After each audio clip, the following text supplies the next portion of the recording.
যার ফলে কর্মসংস্থান সৃষ্টি হবে, রপ্তানি বাড়বে, প্রোডাকশন বাড়বে এবং দ্রব্যমূল্যের একটি স্থিতিশীল একটু বাজেটের বিষয়টা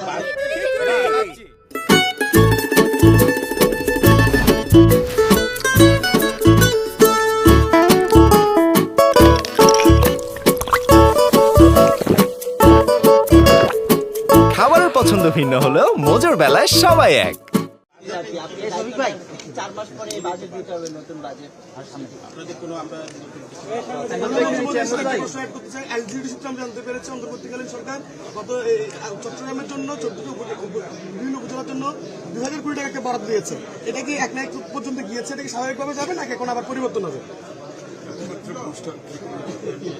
আচ্ছা, আওয়ামী লীগ সরকারের বড় বড় মেগা প্রজেক্টগুলো আছে, বাজেটটা মূল ইয়ান থাকবে এই বাজেটে আমাদের বাজেট তো আমরা আমরা চাচ্ছি বাংলাদেশের বাজেট এমন হতে হবে যে যেখানে বাংলাদেশের জনগণ বাংলাদেশের অংশগ্রহণ করে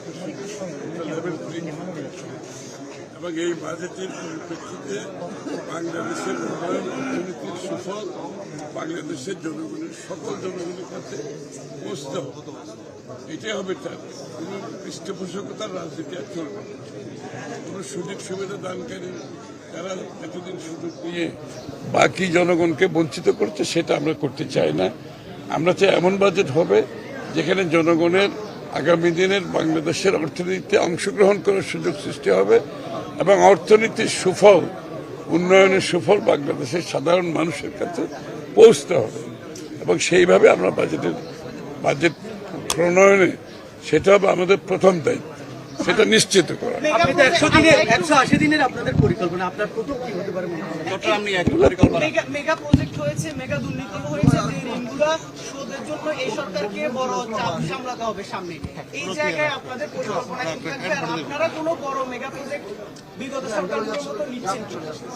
না, এটা তো কঠিন একটা অর্থনৈতিক অবস্থা, যে জায়গায় আছে খুবই খারাপ অবস্থা আছে, যেখানে এখন আপনার দারিদ্রতা বাড়ছে, ইন্ডিকেটরগুলো যেভাবে দেখাচ্ছে, মানদণ্ড যেখানে দেখাচ্ছে দারিদ্রতা বাড়ছে, বিনিয়োগ কমছে, কর্মসংস্থান কমে যাচ্ছে,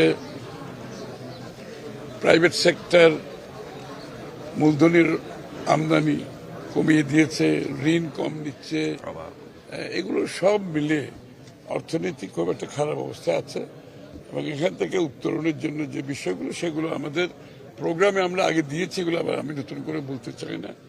আশা করি একটি বড় ধরনের আমাদের আমরা ডিরেগুলেশন লিবারালাইজেশনের মাধ্যমে অর্থনীতিকে মুক্ত করতে চাই, অর্থনীতিকে জনগণের দ্বার প্রান্তে পৌঁছাতে চাই।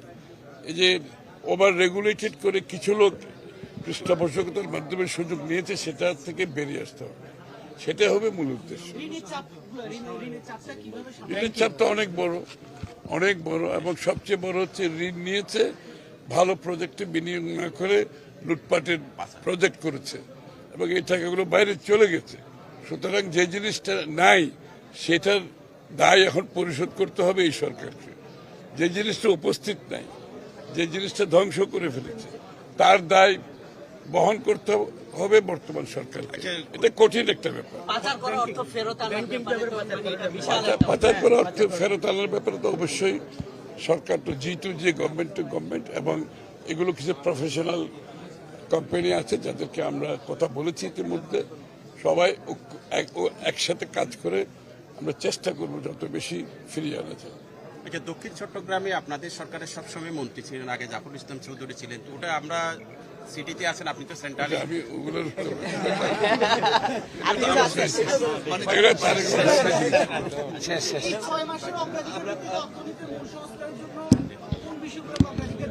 এতক্ষণ কি বললাম?